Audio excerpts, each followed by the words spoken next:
Como nos dois programas anteriores andámos pela teia das relações narcisistas, um grande emaranhado, como se viu, no programa de hoje vamos aprofundar uma dinâmica relacional muito associada justamente ao desenvolvimento desse tipo particular de relações abusivas, a ligação traumática.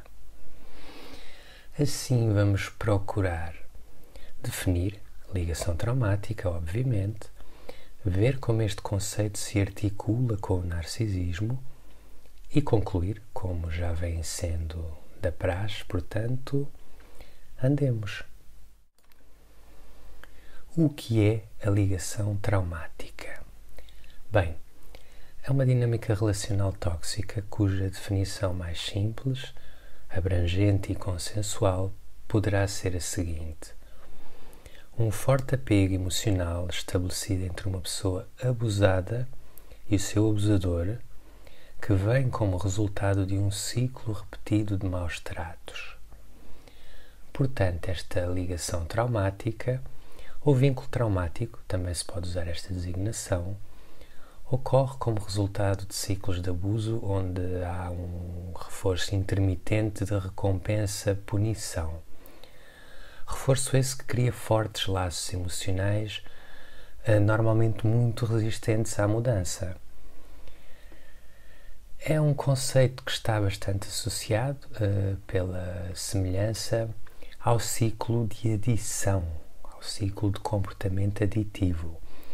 Aliás, o termo ligação, a expressão ligação traumática é inicialmente introduzida por um investigador, Patrick Carnes, no contexto da adição ao sexo, ao afeto aqui entre aspas, concretamente para descrever casos em que uma pessoa abusadora, através do medo, da excitação erótica, da instrumentalização da sexualidade, da instrumentalização dos sentimentos associados à sexualidade, enreda outra pessoa, neste caso a pessoa que seria vítima de abuso. Foi assim que se começou por falar desta ideia de ligação traumática. Também tem sido, muito em psicologia, também tem sido uma expressão muito associada à violência doméstica. Outro aspecto muito interessante relativamente a isto, algumas pessoas têm associado esta ligação traumática ao famoso síndrome de Estocolmo, ou seja, quando uma pessoa fica apaixonada pelos seus captores, quando cria um elo emocional ao seu abusador. Isto hoje em dia, pelo menos em termos dentro da psicologia, recentemente a investigação desbancou um bocadinho este conceito de síndrome de Estocolmo. Mas pronto, isto são questões formais, vamos deixá-las à parte.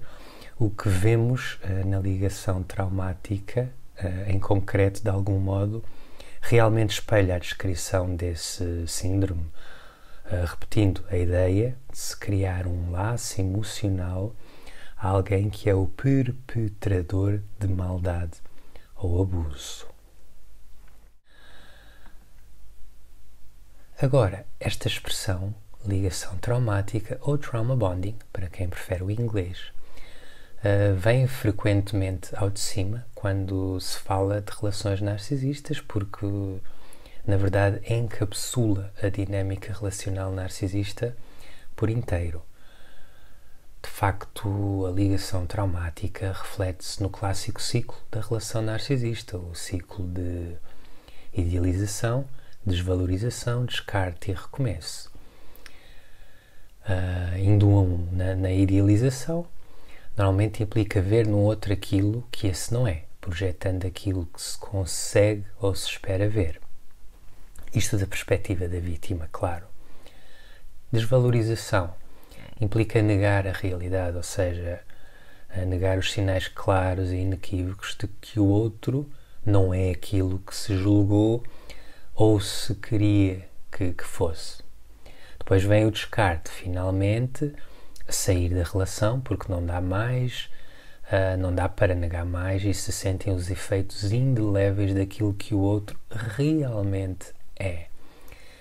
E quarta fase, recomeço. É a clássica recidiva, recaída, ou seja, aquele típico entra e sai destas relações abusivas. Portanto, a ligação traumática vai refletir os fortes vínculos que se observam em relações caracterizadas por padrões doentios, inconsistência, invalidação, desvalorização, desumanização, caos. Em linguagem de gente que se entenda, equivale a corresponder abuso e trauma a afeto e a amor. Este ciclo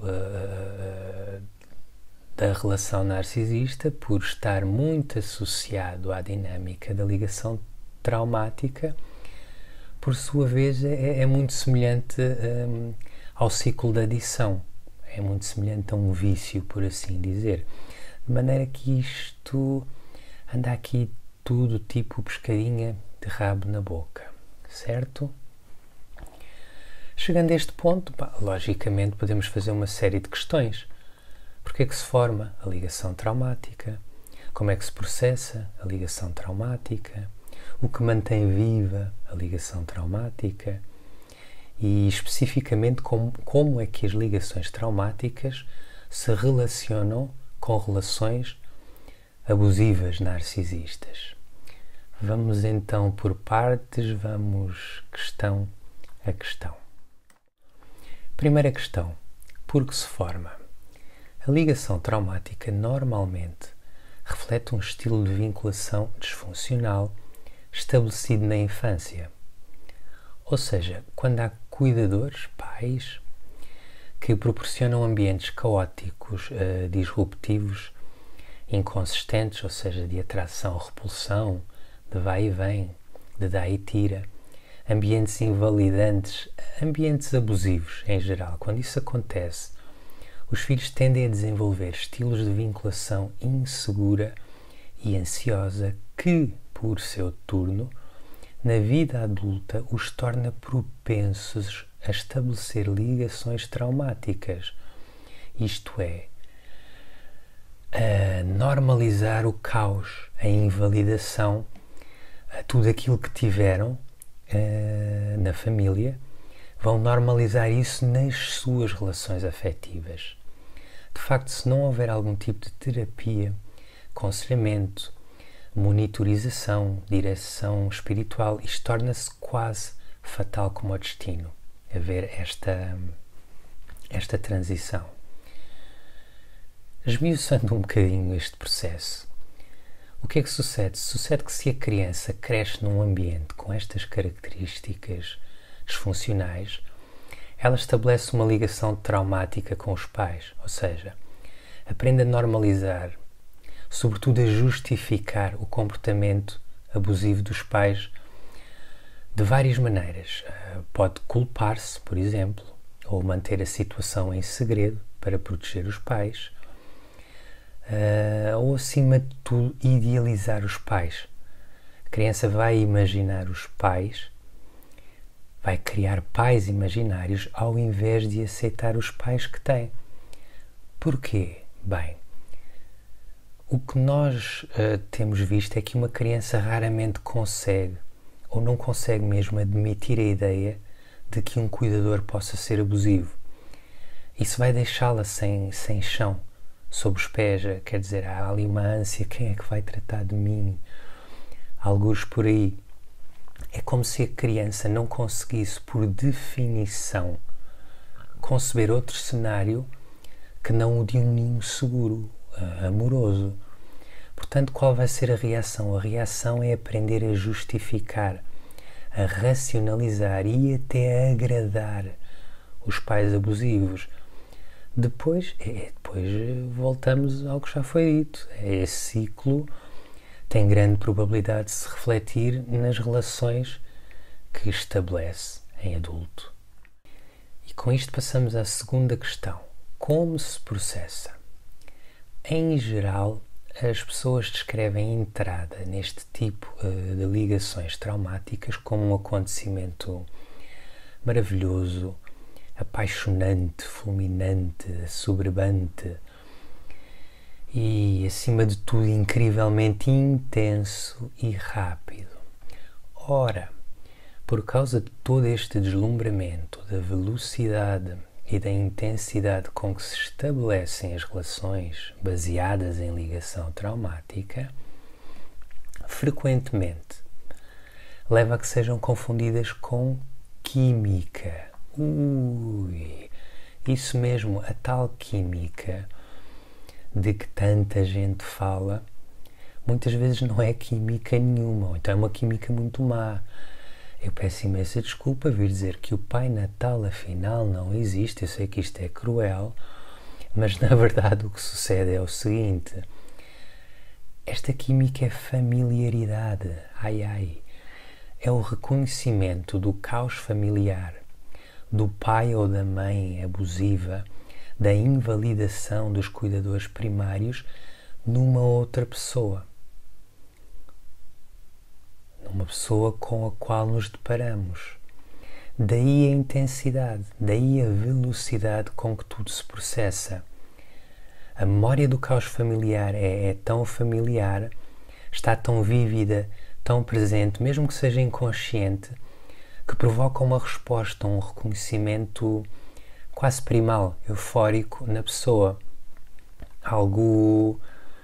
É como se lá dentro houvesse uma linhazinha de programação a dizer: eu já estive neste lugar, é isto que eu conheço, este cheiro é-me familiar, é-me confortável. Ora, confunde-se então essa memória disfuncional com química. E aqui estará a razão da intensidade e da velocidade com que se estabelece a nova ligação traumática.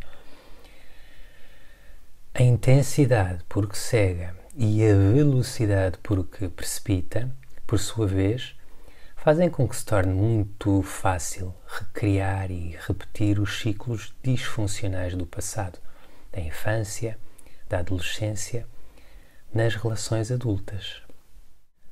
E com isto podemos passar à terceira questão.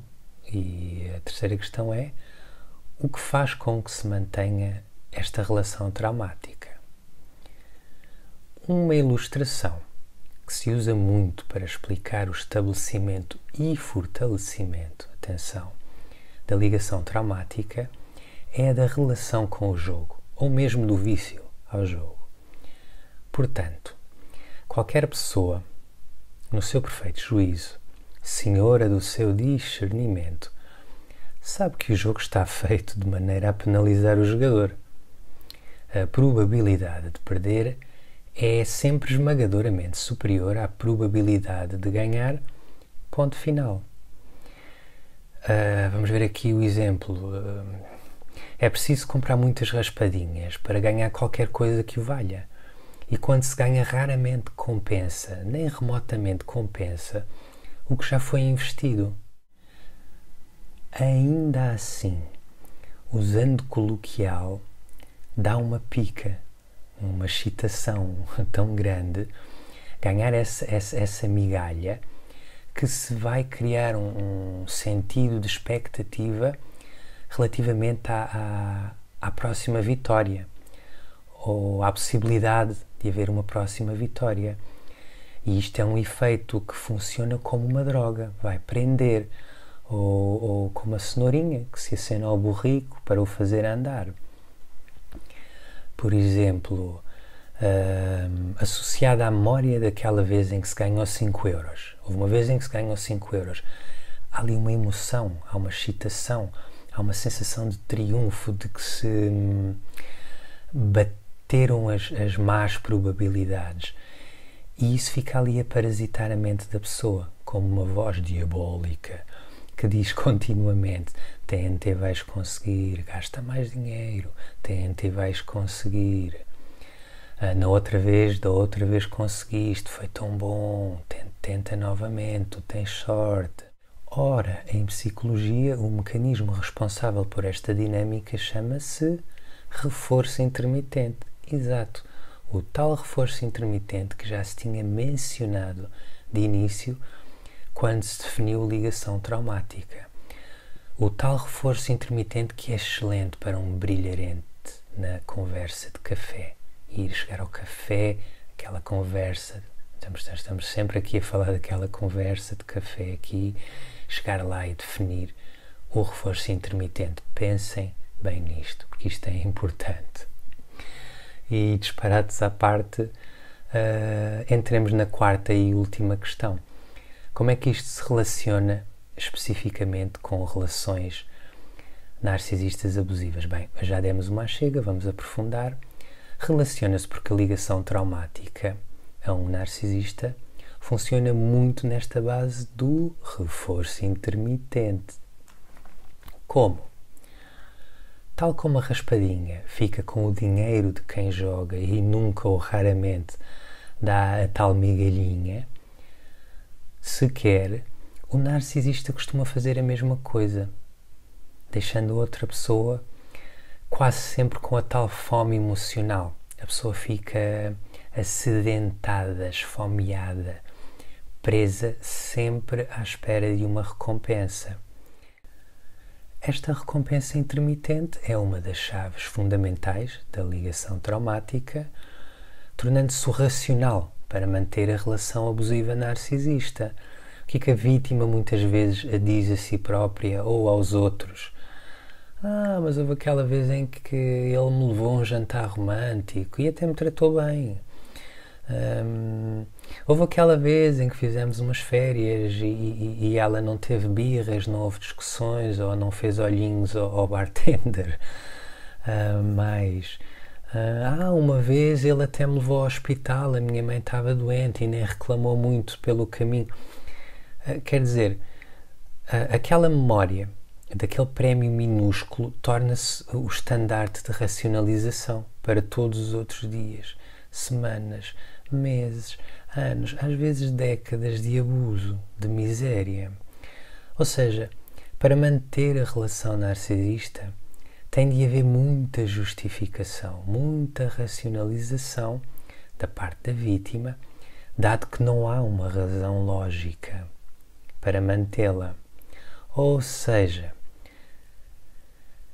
a pessoa vai repetir o que fez em criança perante os pais, perante os cuidadores abusivos, perante o ambiente disruptivo. Vai racionalizar, vai idealizar. Entendido? De resto, voltando ao exemplo explorado, uma relação saudável é como uma raspadinha em que se ganha sempre. Portanto, para quem tem estes estilos de vinculação ansiosa, evitante, esta tendência à ligação traumática, uma relação saudável acaba por ser estranha ou até mesmo entediante, pois não tem aquele fator de excitação, não desencadeia a memória daqueles laços turbulentos e retorcidos que vêm com o reconhecimento de algo que sim, é familiar, reconfortante, lá está, na sua turbulência, na sua retorção. O desconforto vai ser percepcionado como conforto. Em suma, quando a pessoa se prende a um narcisista numa relação abusiva, quase sempre é porque isso de algum modo lhe relembra o que teve na infância. É a sua referência básica. Para essa pessoa, ora bem, mal-estar significa bem-estar, indiferença significa respeito, validação significa invalidação, afeto significa abuso, etc. E é precisamente devido à força que têm estas ligações traumáticas, oriundas da infância, que se torna geralmente bastante complicado sair de relações abusivas com narcisistas. Como vimos, o ciclo da ligação traumática está muito associado ao ciclo do vício, é como uma adição.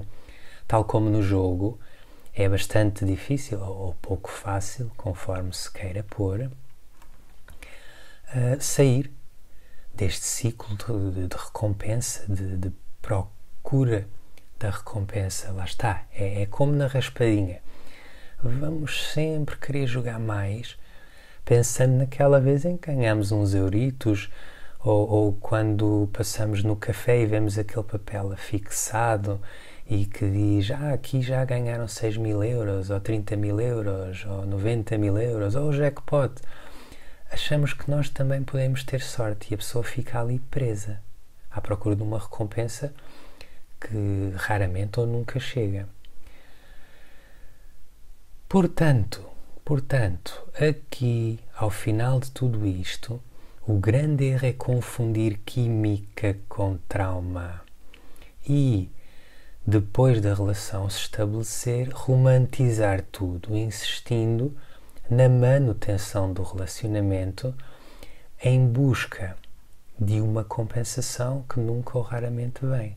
Maravilha, numa frase resumiu-se estes largos minutos de falatório. Para finalizar, como é que vamos finalizar isto hoje? Bem, outra questão, posto tudo isto, o que é suposto fazer-se para sair de uma ligação traumática narcisista? Com algum detalhe, isso já se viu nos programas anteriores. Quem quiser, se quiser, que os vá ouvir. Em todo o caso, podemos rever alguns pontos. Quer dizer, de facto não costuma ser fácil, pelo contrário, já foi dito, mas também é um facto que muitas pessoas, cada vez mais, felizmente, atenção, cada vez mais pessoas tomam consciência e saem de relações narcisistas abusivas. E isso deve-se a algumas estratégias nucleares, sequenciadas, integradas e que devem ser monitorizadas.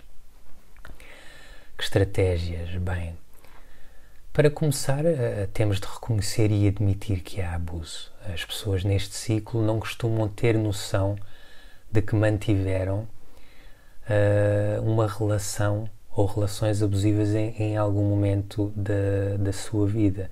Aliás, quando estas pessoas aparecem em contexto terapêutico, de início, é muito comum ficarem surpreendidas quando são confrontadas com essa hipótese. Mas isto é abuso, nunca tinha pensado nisto. Isto é extremamente comum. Então, primeiro tem que haver a compreensão do que é o abuso e a aceitação de que se está a ser vítima deste tipo particular de abuso. Depois, lá está, em terapia, com uma pessoa que saiba de narcisismo, de trauma, há que fazer o tal mergulho profundo às razões psicológicas e familiares subjacentes às tendências existentes. Analisar o que é a vinculação precoce, qual é o estilo de vinculação. A pessoa terá de reconhecer o paralelo entre os ciclos de ligação traumática que tem no presente e o que viveu na sua infância. Fazer-se uma arqueologiazinha psicológica. E, consequentemente, reconhecer que em adulta tem a tendência para fantasiar as relações de maneira a conseguir superar o que não conseguiu superar em criança. Por exemplo, salvar o pai ou a mãe numa relação conjugal. Fazer essa projeção. Mas, bem, também é necessário entender o quem, o quê? O reforço intermitente. Eu continuo a dizer, esta do reforço intermitente é perfeita para uma conversa de café. Sabichões, não percam esta oportunidade. Então, entender o mecanismo de reforço intermitente é fundamental, porque está subjacente a toda esta dinâmica. Porquê? Porque se vai perceber assim que insistir na ligação traumática com o narcisista só vai vampirizar a pessoa, dilapidá-la, roubar a sua energia, a sua alma, a autenticidade, vai tirar tudo, até porque, quer dizer, em geral o narcisista não muda, raramente muda. Portanto, entender de onde vem a química a cegueira que leva à relação traumática, a entender o reforço intermitente, esta procura contínua de uma recompensa, é o racional, um dos racionais para sair destas relações tóxicas e para evitar entrar em novas relações tóxicas quando há essa oportunidade aqui entre aspas. Outro aspecto fundamental é a atitude meditativa, é a pessoa focar o presente. Bem, o abuso vai sucedendo no presente. O narcisista engana no agora, mente no agora, maltrata no agora. Portanto, há que tentar reconhecer isto em tempo real. Perceber que no agora, naquele particular daquela relação abusiva, não há amor. Há abuso, pronto. Desse modo, deixar de racionalizar o abuso com base em narrativas que serão fundamentalmente o reflexo de uma vinculação insegura, consubstanciada no quê? Num desejo consciente ou inconsciente, volta-se a dizer, de salvar ou justificar o narcisista. Porque se quer salvar o pai ou a mãe perdida, por exemplo, e isto claramente não é um projeto de vida salutar. A ideia é ver aquilo que está a acontecer, ter atitude meditativa e não ver em função de ideias pré-concebidas que possamos ter dentro de nós como resultado de vivências traumáticas. Bem, acho que agora se fez entender. Um último apontamento, sobretudo para a ressaca, ou seja, para o pós-aceitação, o pós-saída, fazer uma lista das coisas desagradáveis que houve na relação abusiva e que não se querem reviver costuma ser uma boa estratégia. Porquê? Quando há uma possibilidade de recaída, quando se sente um momento de fraqueza para voltar à malfadada relação ou entrar noutra semelhante, é bom olhar para esta lista e ver, eu não quero ter isto novamente. Parece uma coisa assim muito básica, mas não se iludam.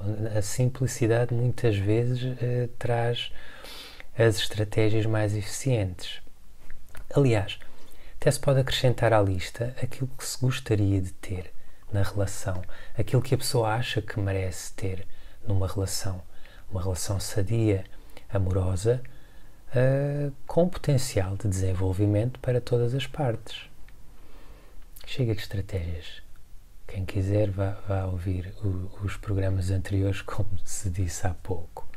Portanto, resumindo e concluindo, ligação traumática e ciclo de relação narcisista serão praticamente a mesma coisa. São híbridos. Cegam, parasitam a pessoa que cai nessa armadilha, a partir do quê? Das suas vulnerabilidades não reconhecidas. Assim, é importantíssimo observar, com a tal atitude presente, meditativa, é importantíssimo observar os primeiros momentos de uma relação.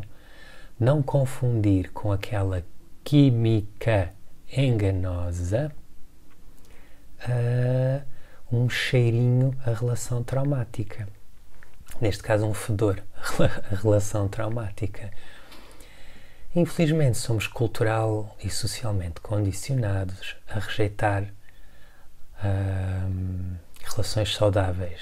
Há essa tendência por nos parecerem entediantes, ou seja, não têm este fluxo eufórico da vitória no casino, que no fundo é o reconhecimento quase sempre de um padrão doentio que carregamos em nós, mais ou menos enterrado. Queremos o quê? Voltando ao coloquial, queremos pica.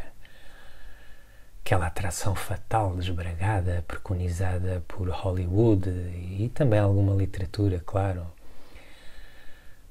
A este propósito, talvez tenhamos de melhorar a nossa relação com a paz interior, com o silêncio interior, com o amor próprio.